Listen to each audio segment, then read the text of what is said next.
এই হাদিসের দ্বারা এটাই বোঝা যায় অতীতেও মুসলিমরা কখনো নারী লোভী ছিল না। ওহুদের যুদ্ধে ৭০ জন শহীদ হয়েছে। সকল শহীদের লাশ এনে এক জায়গায় রাখা হচ্ছে।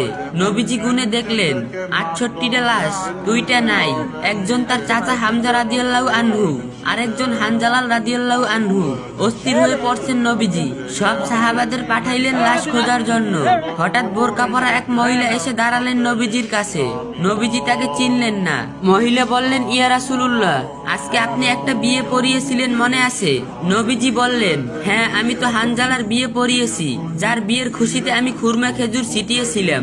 মহিলা বললেন, ইয়া রাসূলুল্লাহ, আমার হাতটা দেখেন, হাতের মেহেদি এখনো শুকায়নি। কাল বিকেলে বিয়ে হয়েছিল, আর আজ রাত 2টা বাজে ওহুদের যুদ্ধের জন্য বের হয়ে গেছে হানজালা। বাসর রাতে ওনার সাথে আমার ভালোভাবে পরিচয় হয়নি। সে যাওয়ার আগে বলে গেছেন, যদি বেঁচে থাকি তাহলে দেখা হবে দুনিয়ায়, আর যদি